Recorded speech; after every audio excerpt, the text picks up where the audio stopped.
ये जो साल है 2025 का, ये हनुमान जी का और माँ काली का साल है। क्या जब हम थक जाते हैं तो इसका ये मतलब होता है कि भगवान हमारी पूजा से खुश नहीं है? आप अपने देवता का चयन कैसे करते हैं? क्वेश्चन ये आता है कि डेटी आपको चूज करती है कि नहीं, ये कैसे पता चलेगा? इसमें हम फोमो नहीं कर सकते कि क्यों नहीं है। सब लोग तो आजकल सोशल मीडिया में रील्स काल भैरव की ही डाल रहे हैं, लेकिन उनका मंत्रोच्चारण करके मुझे तो कुछ नहीं हो रहा। तो एक फियर ऑफ मिसिंग आउट हो जाता है कि मैं स्पिरिचुअल फैशन में तो आया ही नहीं, ट्रेंड में तो आया ही नहीं।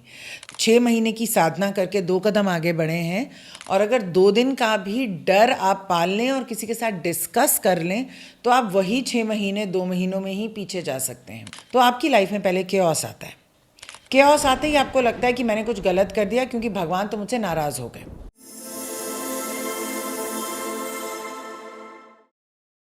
आज हम एक बहुत ही इंटरेस्टिंग टॉपिक डिस्कस करने जा रहे हैं, और वो है कि कैसे पता लगाएं कि जो साधना हम कर रहे हैं, जो मंत्र चैंटिंग हम कर रहे हैं, जो रिचुअल्स हम कर रहे हैं, वो काम कर भी रहे हैं या नहीं। क्या वो साइंस हो सकते हैं जो हमें ये बताएं कि हम अपनी स्पिरिचुअल जर्नी पर कितना प्रोग्रेस कर रहे हैं? क्या जब हम थक जाते हैं तो इसका ये मतलब होता है कि भगवान हमारी पूजा से खुश नहीं है और वो हमें मोटिवेट नहीं होने दे रहे इस प्रोग्रेस को आगे बढ़ाने के लिए? तो चलिए शुरू करते हैं। सबसे पहले इस बात को डिस्कस करते हैं कि आप अपने देवता का चयन कैसे करते हैं। How do you choose a deity? बहुत सारे फैक्टर्स होते हैं और लोग इन बकेट्स में फॉल करते हैं। सबसे पहले तो आप उन देवता को मान सकते हैं, उस डेटी को मान सकते हैं जिसको आपकी फैमिली मानती है। तो जिसको मैं फैमिली डेटी कहती हूँ। ज़रूरी नहीं है कि आपके कुल देवता हों। फॉर एग्ज़ाम्पल, एक फैमिली यूएस में सेटल्ड है और वो शिव जी को मानती है। ज़रूरी नहीं है कि शिव जी ही उनके कुल देवता हैं या शिव जी का कोई फॉर्म।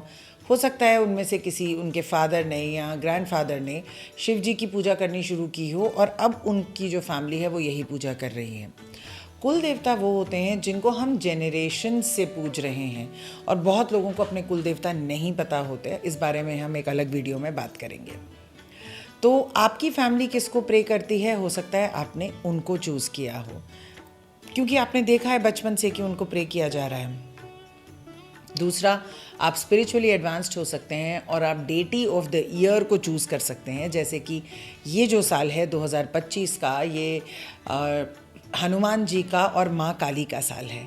तो हो सकता है कि कई लोग सोचें कि इस साल के हिसाब से हम इनको चूज़ करते हैं ताकि अगले 2-3 साल, जैसे कि आपको मालूम ही है 2025 से 2029 तक माँ काली का ही टाइम है। तो ठीक है, हम इस टाइम को निकालने के लिए इस डेटी को चूज़ करते हैं। एक और चॉइस होती है, वो ये होती है कि आपके इष्ट देवता आपको पता होते हैं अपने चार्ट के थ्रू, और आप उनको चूज़ करते हैं कि ये मेरे इष्ट देवता हैं, मेरे एस्ट्रोलॉजी चार्ट से ये निकले हैं, तो क्यों ना मैं इनको करूं ताकि मेरे जो प्लैनेट्स हैं, जो ख़राब प्लैनेट्स हैं, वो जो हैं ठीक हो जाएं। कुछ लोगों का एक नेचुरल झुकाव होता है किसी डेटी की तरफ। बहुत सारे लोग माँ काली की तरफ अट्रैक्ट होते हैं, बहुत सारे लोग बाके बिहारी की तरफ अट्रैक्ट होते हैं, बहुत सारे लोग लक्ष्मी जी की तरफ अट्रैक्ट होते हैं, और आजकल बहुत सारे लोग काल भैरव और 10 महाविद्या की तरफ अट्रैक्ट होते हैं, माँ बगलामुखी, माँ मातंगी। तो ये कुछ तो हमारा सोशल मीडिया है और कुछ एक नेचुरल अट्रैक्शन है कि उन्हीं के मंदिरों में जाके आपको एकदम गूस फ्लैश फील होगा वगैरह वगैरह। तो ये 4 तरीके हैं जिससे बहुत सारे लोग अपने डेटी को चूज़ करते हैं। अब क्वेश्चन ये आता है कि डेटी आपको चूज़ करती है कि नहीं, ये कैसे पता चलेगा? इसके लिए कुछ फैक्टर्स हैं जिस बारे में हमें बात करनी चाहिए। सबसे पहले तो जो डेटी आपके साथ पिछले जन्म से जुड़ी हुई है। एक स्टोरी है माँ काली की जिसमें एक इंसान देखता है कि एक शमशान घाट में एक डेड बॉडी पड़ी हुई है, और उसके ऊपर बैठकर कोई एक तांत्रिक जो है वो मंत्र उच्चारण कर रहा है, और वो ये देखता है कि बहुत सारे लोग यहाँ पे मंत्र उच्चारण करके गए, लेकिन माँ काली प्रकट नहीं हुई। लेकिन जैसे ही वो इंसान 2 बार माँ काली का मंत्र चैंट करता है, माँ प्रकट हो जाती है। तो ये इंसान बड़ा कंफ्यूज हो जाता है कि बाकी लोगों ने लाखों मंत्र किए लेकिन कुछ नहीं हुआ, और एक इंसान ने केवल 2 मंत्र किए और माँ काली प्रकट हो गई। तो उसको बाद में ये बताया जाता है कि वो जो इंसान था उसने पिछले जन्म में अपनी साधना पूरी करने के लिए उसके केवल 2 मंत्र रह गए थे, और इस जन्म में आके उसने जब वो 2 मंत्र किए तो माँ को आना पड़ा। जब भी हम अपनी स्पिरिचुअल जर्नी किसी के साथ कंपेयर करते हैं, हम ये भूल जाते हैं कि लोग अपना प्रारब्ध भी साथ में लेके आए हैं। मैं इसको एक कोष की तरह मानती हूँ, एक ज्वेलरी बॉक्स की तरह मानती हूँ जिसमें हम गोल्ड की अशरफियाँ डालते रहते हैं। हर रोज़ जो आप साधना करते हैं, आप ऐसे सोचें कि एक गोल्ड का कॉइन आप उस डब्बे में डाल रहे हैं। अब जब हमारी डेथ हो जाती है, वो गोल्ड का जो डब्बा है वो सोल डीएनए के साथ हमारी ब्लेसिंग्स बन के अगले जन्म में भी जाता है। इसीलिए जब आपको बहुत अट्रैक्शन होती है किसी डेटी से, तो आपको ये समझ जाना चाहिए कि वो पास्ट लाइफ से आपके साथ जुड़ी हुई हैं। फिर लोग कंफ्यूज होते हैं कि लेकिन इस लाइफ में तो हमारे घर में उनको कोई पूछता नहीं है। तो आई थिंक ये पॉइंट अब मैंने क्लियर कर दिया है, क्योंकि आपका पर्सनल कनेक्शन है उनके साथ पिछले जन्म का, इसलिए आपको वो चीज़ बहुत अट्रैक्टिव लगती है। इसका एक साइन ये होता है कि जब आप उनके बारे में स्टोरीज सुनते हैं और जब आप उनके मंत्रों का उच्चारण करते हैं, आपको बहुत ज़्यादा मुश्किल नहीं लगता। एक साइन है कि अगर आपको मंत्रोच्चारण बहुत मुश्किल लग रहा है तो वो डेटी आपके लिए नहीं है, या इस स्टेज ऑफ लाइफ में वो डेटी आपके लिए नहीं है। इसमें हम फोमो नहीं कर सकते कि क्यों नहीं है। सब लोग तो आजकल सोशल मीडिया में रील्स काल भैरव की ही डाल रहे हैं या माँ काली की ही डाल रहे हैं, लेकिन उनका मंत्रोच्चारण करके मुझे तो कुछ नहीं हो रहा।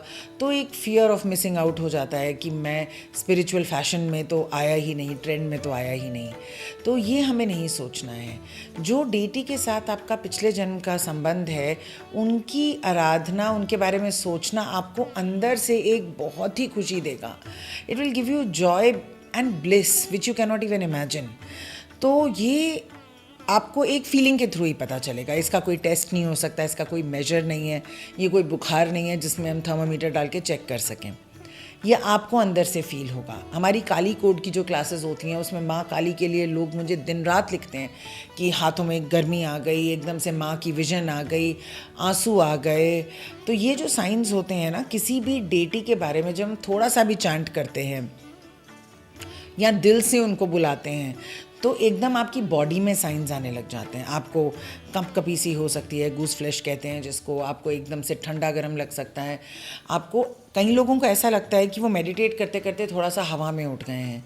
कई लोगों को एकदम चक्कर सा आ जाता है, और कई लोगों को बिल्कुल नींद आ जाती है, लेकिन नींद बोरियत से नहीं या ओ गॉड ये बहुत ज़्यादा मुश्किल मंत्र है।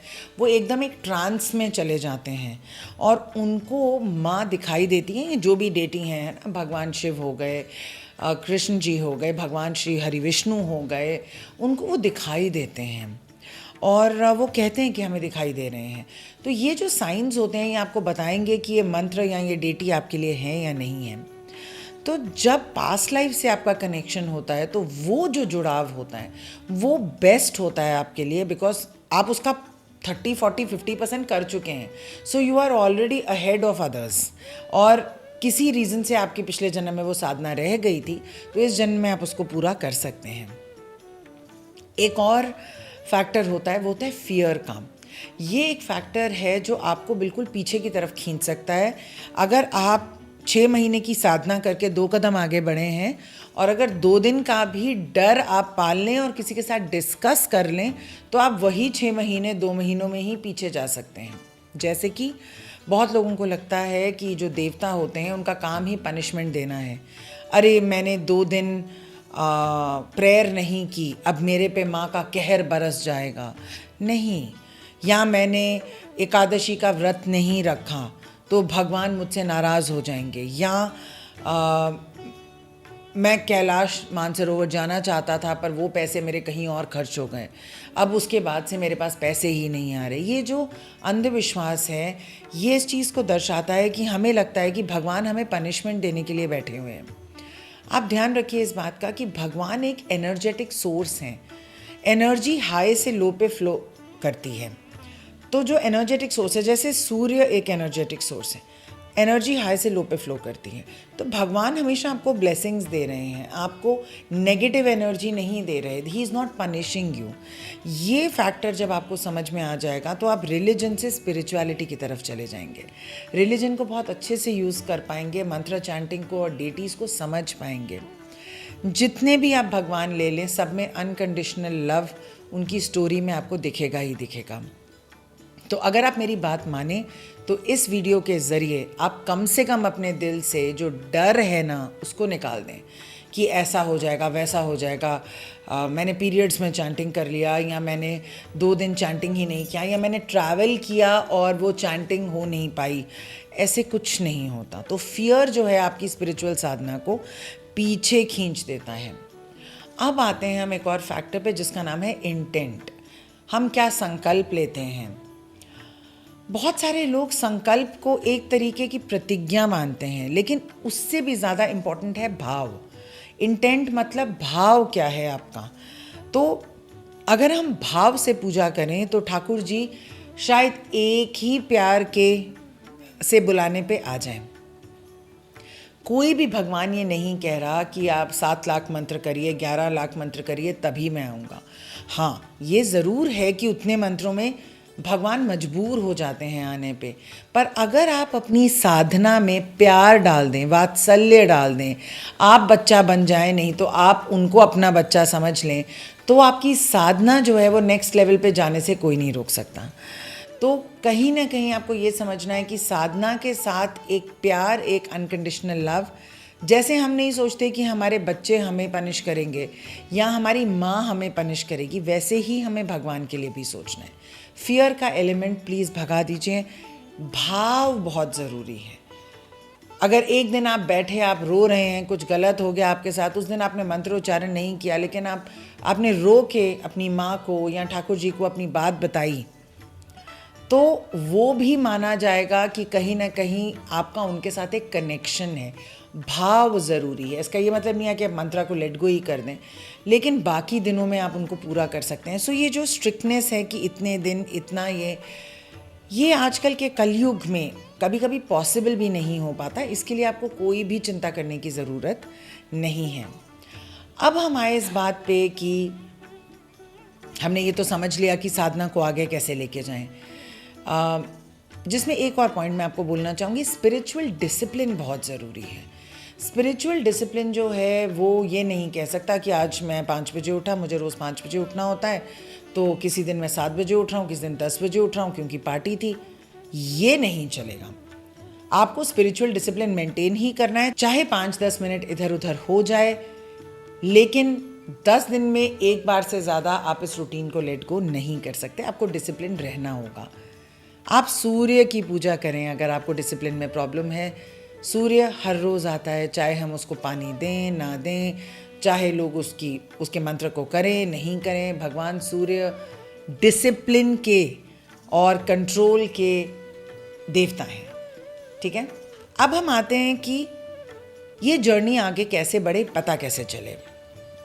सबसे पहले तो आपको ये देखना होगा कि बाहर के रिजल्ट्स देख के आपको ये नहीं कहना है, जैसे कि हमने तो 15 दिन मंत्र चैंटिंग की लेकिन हमारी तो नौकरी ही नहीं लगी। हमारे बच्चे को एक मेंटल चैलेंज है, हमने 2 महीने सारे टेम्पल्स विजिट किए लेकिन बच्चे का मेंटल चैलेंज वहीं का वहीं है। आपको ये समझना होगा कि भगवान की भक्ति is not equal to results in your everyday life. Yes, it is also true that it is there, लेकिन उसको आने में वक्त लगेगा। Deservability before eligibility, deservability before what you really want. तो हमने क्या मेहनत की? तो सबसे पहले आप जब मंत्रोच्चारण करेंगे या अपनी साधना को किसी प्रैक्टिसेस के थ्रू लेकर जाएंगे, तो कम से कम 21 दिन आपको आपके माइंड को समझने में लग जाएंगे कि आप कुछ कर रहे हैं। 60 डेज़ आपको कहीं ना कहीं एक डिसिप्लिन में आने में लग जाएंगे, क्योंकि उन 60 में आप बहुत स्ट्रगल करेंगे। अभी कुछ एक्सक्यूज़ हो गया, अब मुझे ट्रैवल करना है, ये 60 डेज़ अगर आपने निकाल लिए तो जो अग्नि परीक्षा थी वो आपने पार कर ली। तो सबसे पहला आपका एम क्या होना चाहिए? 60 डेज़ को किसी तरीके से पार करें। उसके बाद आप इनके बारे में, जो भी आपके डेटी हैं, इनके बारे में पढ़ना शुरू करें। रामचरितमानस पढ़ें, भगवद गीता पढ़ें, शिव पुराण पढ़ें, कालिका पुराण पढ़ें। जो भी आपकी डेटी हैं, आप इनको थोड़ा समझने की कोशिश करें। जो इनकी स्टोरीज़ होती हैं ना, ये इनके वर्च्यूज़ को दिखाती हैं। तो अगर माँ काली का वर्च्यू करेज है, फियरलेसनेस है, और आपको भी आपकी लाइफ में फियरलेसनेस चाहिए, आप नहीं चाहते कि मैं किसी से डरूं या मैं किसी भी सिचुएशन में कमज़ोर पड़ जाऊं, तो माँ दुर्गा या माँ काली आपकी इष्ट देवी हैं। तो आप जब इनके बारे में समझेंगे, आप इनको लाइफ से कंपेयर कर पाएंगे। वो फैमिली एनवायरनमेंट में रहते हुए भी एक उग्र फॉर्म ले सकती थी अगर उनके बच्चों के ऊपर या उनकी फैमिली के ऊपर किसी टाइप की प्रॉब्लम आती। तो जब आप इनकी स्टोरीज़ पढ़ेंगे, आप इनको इंटीग्रेट कर पाएंगे। ये प्रोसेस होगा 60 डेज़ टू 6 मंथ्स में। जब आप इनके बारे में पढ़ेंगे, जितने भी टेक्स्ट पढ़ेंगे, इनके बारे में और जानेंगे, जैसे हम क्यूरोसिटी से जानते हैं, तो 6 मंथ्स में आपको इनका जो मंत्र है वो मेंटल लेवल पे आपके दिमाग में चलना स्टार्ट हो जाएगा, क्योंकि आप रोज़ साधना कर रहे हैं।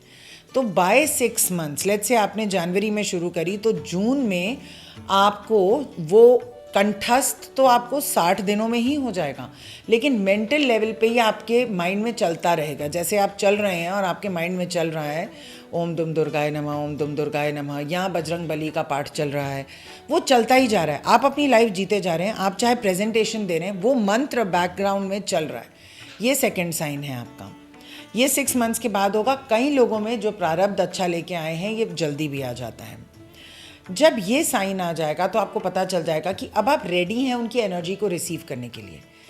यहाँ पे क्या होता है कि जब आप उनकी एनर्जी को रिसीव करने वाले होते हैं, तो आपकी लाइफ में पहले केओस आता है। केओस आते ही आपको लगता है कि मैंने कुछ गलत कर दिया, क्योंकि भगवान तो मुझसे नाराज़ हो गए। मैं आपको यहाँ पे एक एग्जाम्पल देती हूँ। अगर आपको एक घर छोड़ के दूसरे घर में शिफ्ट करना है, तो पहले ये घर टूटेगा, इस घर की रिपेयरिंग वर्क आप कराना बंद कर देंगे, क्योंकि अभी आपको शिफ्ट ही करना है। तो आप जैसे रहेंगे, थोड़ा सा केओस में रहेंगे। नया घर मिल रहा है, यहाँ पे पैकिंग हो रही है, थोड़ा सा आपकी लाइफ में जो है उथल पुथल मची होगी। जब भगवान हमारी लाइफ में उथल पुथल मचाते हैं, चाहे वो रिश्तों को लेकर हो, नौकरी को लेकर हो, या पैसे को लेकर हो, हमें लगता है कि हमने अपने मंत्रों में या साधना में कुछ गड़बड़ कर दी है। लेकिन चेंज, ट्रांसफॉर्मेशन और केओस ऐसे साइन हैं कि आप अब एक एडवांस लेवल ऑफ साधना पे पहुंच गए हैं। ये आपका बहुत बड़ा सेकंड अग्नि परीक्षा है कि क्या आप इसको पार कर सकते हैं। अगर आपने सब कुछ भगवान की मर्जी पे छोड़ते हुए वो 3-4 महीने, ये 2-3 दिन की या 2-3 हफ्ते की बात नहीं होगी, 3-4 महीनों की बात होगी, निकाल लिया, तो आप अब ऐसा समझ लीजिए कि आपके लिए गेट खुल चुका है। जब ये गेट खुल चुका है, इसमें आपको लग जाएंगे 1.5 से 2 साल। उसके बाद आपके अंदर जो चेंजेस आने शुरू होंगे, आपकी काया, आपकी अपीयरेंस, आपके थॉट्स, आपकी सोच आपके डेटी की जैसे हो जाएगी। अगर आप माँ दुर्गा की साधना कर रहे हैं, तो आप माँ दुर्गा के जैसे थोड़ा थोड़ा उनके जो वर्च्यूज़ हैं वो आप में आने लग जाएंगे। अगर आप ठाकुर जी की कर रहे हैं, तो उनके वर्च्यूज़ आने लग जाएंगे। और ये करते करते 5 से 6 साल आराम से चले जाते हैं। मैं आपको टाइमलाइन इसलिए दे रही हूँ क्योंकि आजकल हमारी ज़िंदगी में और हमारे सोशल मीडिया पर ऐसा लगता है कि अगर हम शायद 4 घंटे एक दिन साधना कर लें, तो अगले ही दिन हमें उसके रिजल्ट्स मिल जाने चाहिए। लोग मेहनत नहीं करना चाहते, लोग आराम करना चाहते हैं, इजी उपाय करना चाहते हैं, पर उपाय और टोटके साधना नहीं है, और साधना हर किसी के बस की बात भी नहीं है। तो आप पहले तो ये क्लैरिफाई करें कि आप साधना कर भी रहे हैं या केवल ब्लेसिंग्स के लिए पूजा कर रहे हैं। जो लोग कामाख्या टेम्पल जाते हैं ब्लेसिंग्स के लिए, उनका एक्सपीरियंस, और जो लोग साधना करते हैं मेरी तरह, उनका एक्सपीरियंस, उसमें ज़मीन आसमान का फ़र्क है। इसका ये मतलब नहीं है कि आप ब्लेसिंग्स नहीं ले सकते, बिल्कुल ले सकते हैं, लेकिन कम से कम आप ये ना कहें कि आप साधना कर रहे हैं, क्योंकि साधना एक हार्ड वर्क है। इसके लिए डिसिप्लिन की ज़रूरत है, इसके कुछ नियम होते हैं, डर इसमें हम नहीं लगा सकते, बहुत लोगों के साथ गॉसिप और डिस्कस नहीं कर सकते। हमें सिर्फ अपने गुरु के साथ या 1 या 2 और लोगों के साथ अपनी साधना को डिस्कस करना चाहिए। आपके अंदरूनी चेंजेस जो हैं वो ज़्यादा ज़रूरी हैं। एक व्यक्तिगत लेवल पे आप क्या बन रहे हैं, एक इमोशनल लेवल पे आप क्या बन रहे हैं, आपकी सोच कैसे चेंज हो रही है, यहाँ से आपकी स्पिरिचुअल जर्नी और यहाँ से आपकी साधना का फल मिलना शुरू होता है। और एक बार भगवान ने आपको एक्सेप्ट कर लिया तो उसके बाद जो आप मटीरियलिस्टिक चीज़ें सोचते थे जो आपको मिलें, घर, गाड़ी, बंगला, ना आपको उनकी चाह रहेगी और आपके पास अथाह आ जाएंगे। तो ये एक अलग ही जर्नी है और ये जर्नी एक ब्लिस की जर्नी है और एक हार्डवर्क, डेडिकेशन, डिसिप्लिन, परसीवरेंस की जर्नी है। अगर आपको लगता है कि आपको साधना करनी है तो आप इसको एक सिस्टमैटिक वे से करें और आपकी लाइफ में चेंजेस ना आए ऐसा तो हो ही नहीं सकता। आई होप कि मैंने बहुत सारे मिथ्स क्लियर किए हैं और आपको एक सेंस दी है कि साधना के रिजल्ट्स को कैसे देखा जाए। अगर आपके पास इससे रिलेटेड कोई भी प्रश्न है तो आप मुझसे कमेंट में पूछें या मेरी ईमेल पे मुझे ईमेल करें। I will be happy to answer them. जय मां कामाख्या।